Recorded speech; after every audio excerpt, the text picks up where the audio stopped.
We tape a piece for our program on the streets of New York City. Now, this, of course, takes planning, meticulous preparation, and a lot of hard work, so it was only a matter of time before we said to hell with it.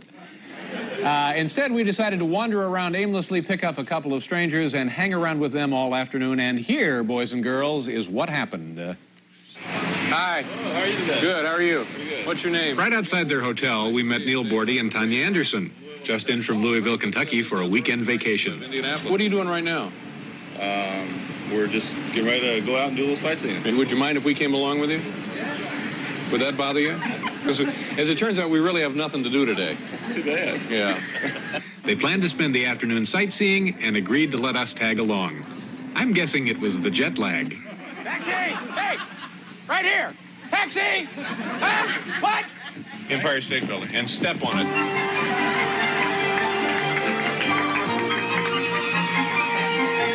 Nice view, huh? Yeah, yeah. That's the Lincoln Memorial over there. Yeah. Which one? Right over there. See those twin towers? That's Lincoln and his wife. Well, that's the Golden Gate Bridge. You can't see it because of the fog, but it's beautiful. You guys are blocking me. Oh, geez, my retinas, my corneas. This is going to look like something left over from the Patty Hearst kidnapping. Yes, there's memories that will last a lifetime, huh? Here's the card. This is going to your My parents, Peggy and Lyle, Lyle, Peggy, and Terrell. And it says, New York is horrible, the people are nasty, the city is dirty, and everyone is very mean. Dave, how you doing? Good, how are you? I want you to meet some people, some friends of mine. All right. They're in town from Louisville. This is Neil and his girlfriend, Tanya. Neil, Tanya, why don't you come on in? Peach margaritas. Do you know about Trump Tower? A little. You just heard of it? You know, Donald Trump's in the news all the Is he really? He just saved some... He's shoving people out of their homes. Yeah. We watched 60 Minutes a year ago.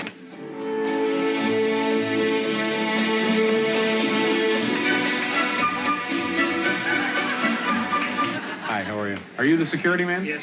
Are you carrying heat? Keep an eye on you. Yeah. Do you have a gun on you? Yes. Show us your gun. I don't think it'd be.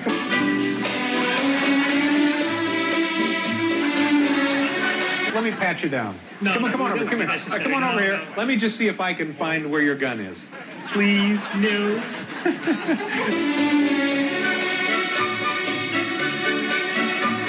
What does that go way it's for? cut. That's $10,000. 10 grand. I don't know. That might be a little showy with that necklace. Foxes are what? They're clubbed to death? No, no, no. Well, they have to be very carefully Yeah. put to sleep. So they're shot in the head? What?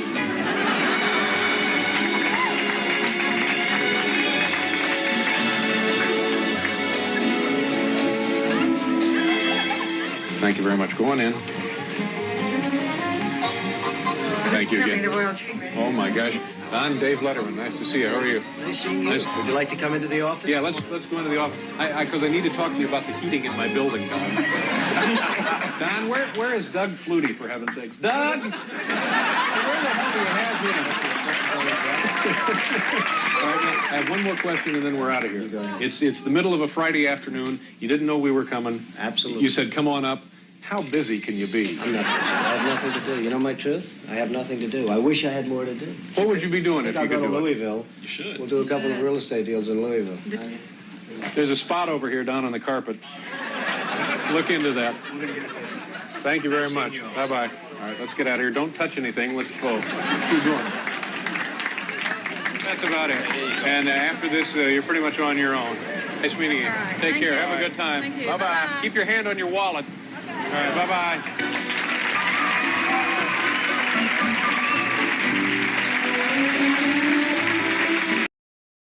Hey, very nice people from Louisville. We'll be right back with Mr. Wizard.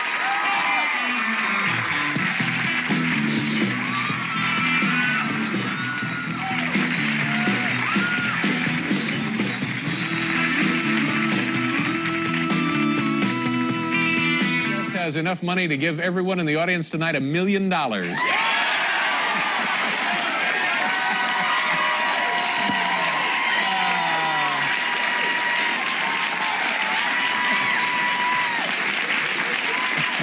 Okay. Okay, we'll see what kind of mood he's in. Ladies and gentlemen, please welcome the author of this book right here, Trump, The Art of the Deal, Donald Trump. Hi, Donald. Good to see you. Nice of you to stop by. Thank you, David. You know, at the beginning of the show, I said you either love him or you hate him. Now, do you find that that's true, or does everybody love you, or does everybody hate you? No, most people love me, and a few really have great distaste for me, David. And why is it that those people, that few, would not care for you? Because you're so successful? I can't imagine. No, I don't think so. It's just I sort of speak my mind a little bit like you in that respect. Yeah. A little bit like A little bit like me. Not too much, hopefully. How much are you worth right now as you're sitting right here? Zero idea, David. It depends on what's happening with the world and the market. But the $1 million for each person in the audience sounds like it could be an intriguing idea. Yeah.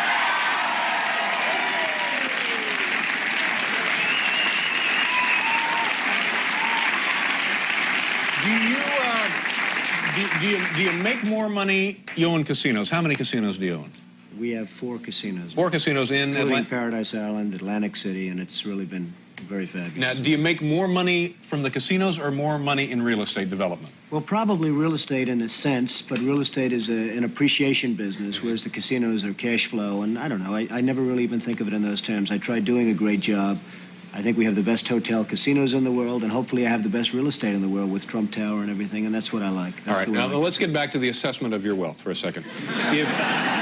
If you had to liquidate, if you just decided I'm going somewhere else, I'm going to live in a trailer, and you wanted to sell off, everything, you'd start with your real estate development, all of your real estate holdings, and whatever else you have, your casinos, so on and so forth. You sold everything. Right. How big would that check be that you put in your pocket when you headed west for the trailer? Well, I hate to disappoint, but I have zero idea, David. How come this seat is at such a low level? You know, I'm looking at him. He's got this stage rigged, folks. No. But that seat is a good six inches higher than my seat. And so am I. Huh? I see. But no, I'm serious. I think that this. I'm not going to get you off that subject. No, this is. I think this is the kind of thing that people love to fantasize about, because you were unquestionably one of the most successful men in the country, if not the world, and also one of the wealthiest. So, give us a figure that we might ponder here. You'll never get it out of me, David. You'll never get it out of me. You'll try, but you'll never get it. Let's get something like how we're going to become more successful. Let's talk about that. I read something this afternoon that said in the bank right now you have $500 million in cash. In cash. Is that a fair? Which paper did you read that in? Well, I can't divulge those sources. You have to give me the newspaper. No, just tell me, is that not true, or is that close? Am I nuts here?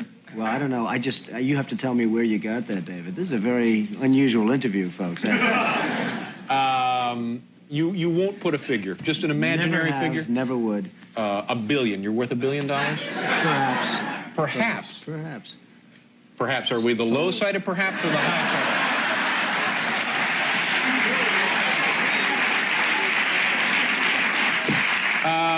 What were you like as a kid? What kind of childhood did you have?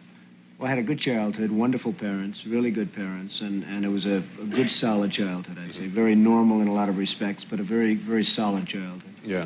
From the standpoint of family, you know. Are you a driven person? Do you jump out of bed in the morning and just... I don't think of myself as driven. I'm fortunate. I don't need lots of sleep like some people, and some people don't. I don't need that. I would say that I'm somebody that enjoys what I do, and I enjoy it so much that perhaps I do it well. But I really enjoy what I do. I don't like to think of myself as driven. I don't like to think of myself really as ambitious. I just enjoy what I do, Dave. Is what you do something you've always wanted to do? I know your father was and still is a real estate developer. My father was in the real estate business, and I've been in that and other businesses and different things. I like what I'm doing. I just enjoy what I'm doing. I love the real estate business, and I love the other businesses that I'm in. Could you have done it without your father as a support system, both emotionally and financially? Did he help you out when you were starting? The emotional was very important, and I learned a lot from my father, more than anything else. I learned a lot. My father was out in sort of a tough business in Brooklyn, Queens, rent-controlled property and various properties, and it wasn't a great business. It was a good business, and he was a solid guy and a bright guy. And I learned a lot from my father. And I think in terms of support, that would be the #1 thing that I got from my father. Have you had failures, big failures? Well, I don't look at failures as failures. I think a failure is something that you really want to learn by. I would say that I haven't had too many, and I want to keep it that way. I like keeping What's it. the biggest bath you've taken on a deal?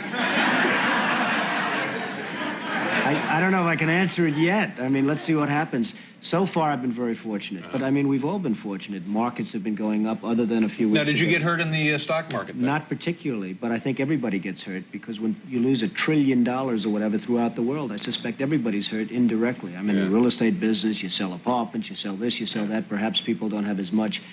Everybody gets hurt by that, David. Let me ask you one more of these silly questions, and I promise after we do the commercial, we'll go on to other topics. Then we're going to get serious, right? Well, I didn't say that.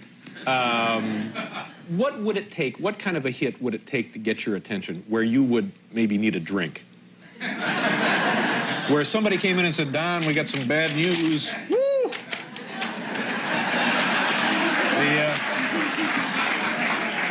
That's 7-Eleven in Akron. Well, what? Hopefully, David, I wouldn't be in a position where I'd have to take that kind of... I know that. I know. We're just pretending. I just want to tell you that... You act like you're running for something. No. We'll do a commercial. We'll let him think some of these over and try and get a straight answer.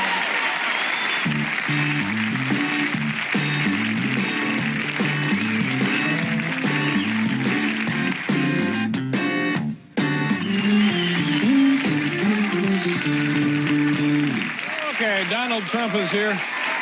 You're on the cover of the new issue of People magazine. I don't know what I'm beating around the bush here. I don't know why you're being so goofy about this. It says on the cover, you're a billionaire. It at does 41. say that? Yeah. If So people would you says it, I would have to believe it.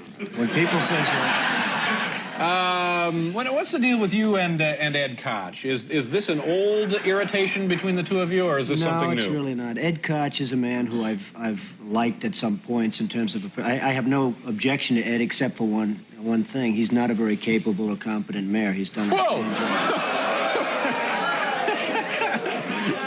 He's done a bad, as most of you New Yorkers would probably know, he's done a pretty bad job running New York, and that hurts me and it hurts everybody.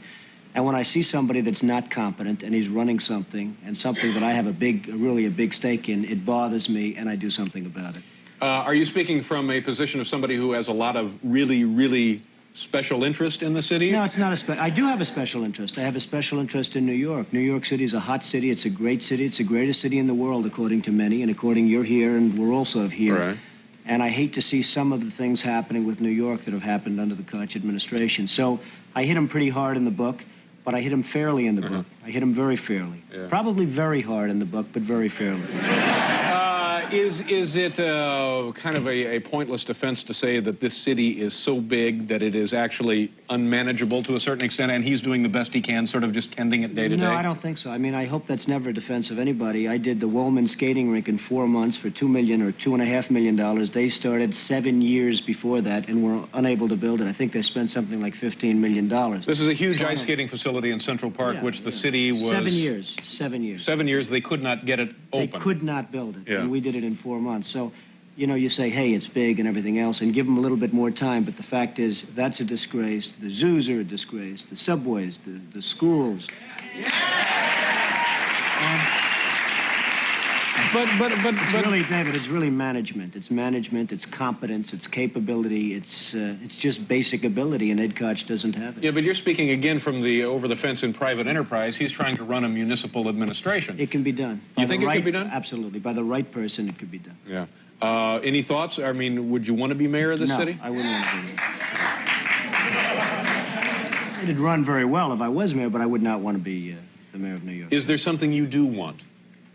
No, I just want to keep doing what I'm doing. I mean, Yeah. I'm on your show. You're a fantastic show. You're a star in my book. Everyone's talking about I know. We I appreciate that. We wrote all about David in the big book. Now, that's another Pretty thing. surprised to We see came that. up to you that one afternoon, completely unannounced. We were in the lobby of the Trump Tower facility up the road there, and we just called up and said, can we come up and see Don? And they said, come on up. Absolutely. Now, how busy can you be? I'm not busy at But you all. were That was actually... a lot of fun, by the way. Yeah, it Your was fun. coming up was a lot of fun. And I must say, I thought that was very gracious of you to do, because obviously you got a lot better things to do than goof around with me. You're right. Yeah. And what about the, are people trying to draft you to run for president up in New Hampshire? Well, I guess a lot of people want to see this country, it's a shame what's happening. Japan, Saudi Arabia, Kuwait, everybody's taking advantage of the United States. People know that if certain people are running a country, that it won't happen. I mean, when you look at Japan, not paying for the defense, we're defending Japan. We're losing billions and billions of dollars. We're fighting for AIDS help and for farmers and for this and that. And it's a shame. And the Japanese folks, who I respect greatly, but they're not treating us fairly. They're really not treating us fairly. Kuwait, Saudi Arabia, they're not paying us anything for the services we're rendering, and I think it's a disgrace. And I think people look at certain people, and maybe me, if I were in a position, this country, believe me, would not be ripped off like it is. And it is just being ripped off so badly by our so-called allies. Yeah. So that's a pretty strong statement. So now, are you saying I don't think it's strong. I think it's fair. And by the way, I have tremendous respect for the Japanese. I do a lot of business with the Japanese, and they smile about it too. They know it. The country is losing billions and billions of dollars to Japan, and we can't afford to lose. And it's a shame. But so now, are you saying this by way of indicating that you could do it better, and you do intend to run for president at some point? No, I'm not going to run for president, but I think somebody... Now, in 8 years, if you came back, would you have a different answer? In 4 years, I tend to doubt it. I really tend to doubt it. But I just think that there's so many ways that this country can straighten itself out, and we're not going about those ways. Cutting farm aid is not the appropriate thing. Cutting help for the homeless and help for the poor and welfare... Certain things can be done that really will mean big dollars to this country, and those things are not being done right now. Let me ask you one other question, because I know you have other appointments and stuff to get to. If you go to dinner and the bill is like, say, $25, how much of a tip would you throw down? Well,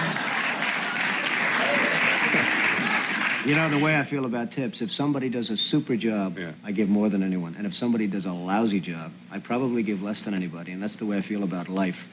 Life should be, you should be rewarded for competence and capability and doing a job and having a smile on your face, maybe, if that's the case. And I'm a pretty good tipper when somebody's good, and I'm a pretty lousy tipper if somebody's not good. So that's the way it is. But, you know, sitting here listening to this stuff, it seems to me you are dying to get to some public platform to superimpose those feelings upon the American awareness.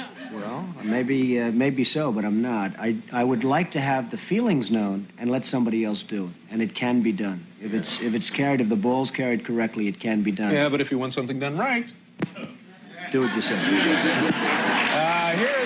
the book. It's Trump, the Art of the Deal, and this is Donald Trump. Donald, thank you very much for coming out. We'll be right back.